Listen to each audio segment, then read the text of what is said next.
This CD is about business plans and executive summaries, writing and reading them to get the money as an entrepreneur and make money as an investor. The introduction in this should relate to two simple things. Entrepreneurs are seeking money and investors are seeking to make money. And both together are in the same boat, actually.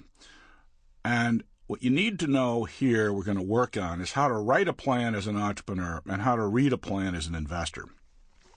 The first thing is to write something simple that's accessible to the investor. Entrepreneurs have a habit of trying to do everything differently because they think their business is different.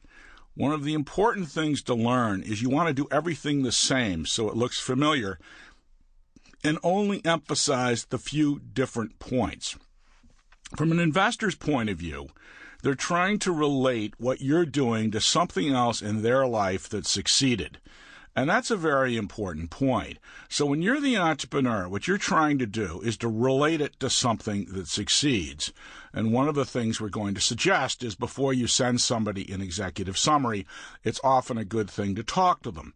Find out what worked for them, find out what didn't work, and do the investor summary accordingly. Now, this sounds like a lot of work, but if you get used to this, it's not so bad.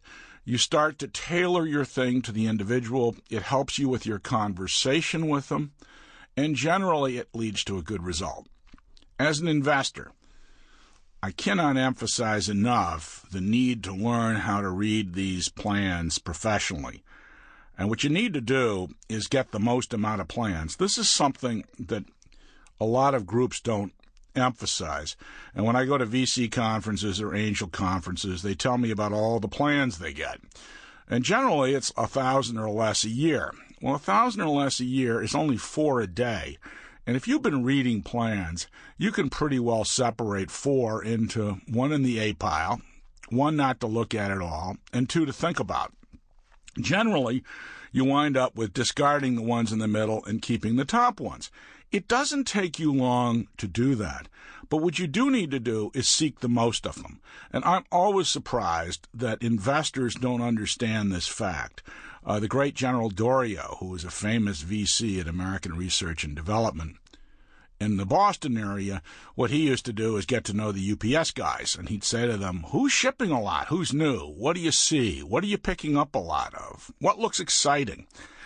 He reached out, and as an investor, you want to do that. So every time you get an executive summary as an investor, look at it as an opportunity.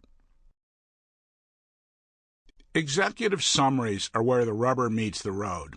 Interestingly, people emphasize business plans. Business plans aren't where it happens. Executive summaries, or your elevator pitch, as they often call it, is what gets people into the deal or not into the deal. I've had 5 or 6 venture capital investments, and I can tell you that it was the first meeting in the first half hour they decided to invest. Yes, I had to do a business plan, but the point was, it wasn't the business plan, because once they like the idea, they'll actually help you and work with you in the business plan. You can say, well, here's chapter 1. What do you think of the marketing plan? And you can work together in this, and there's nothing wrong with that. It does give you some guidance. But I must tell you that when I look back at the deals I've done, the executive summaries have been best, because what they do is they give you an outline of the basics of what you're going to do. And that's what you know best. You clearly aren't so good at what your sales are going to be in year 3 in Omaha. So you're much better off not looking at the granular detail, but looking at the overall. Now, what does this mean? I'll give you an example. When I did the stroller company, there was 1.4 million baby strollers sold a year. And what I put in my executive summary was that I thought we could hit 5% of the market, which is the threshold, in the second year, 10 to 20% in the third year, and we could become a market leader in the 4th and 5th year. That turned out to be true. Now, what was not true is the market was no longer 1.4 million. We, in fact, expanded the market because our folding stroller changed the dynamics. People bought it as a second stroller, added people's interest to the category, but the percentages were right. The idea of getting a threshold of 5% was right, 10 to 15% was right, and then becoming the market leader was correct. Sample complete. Ready to continue?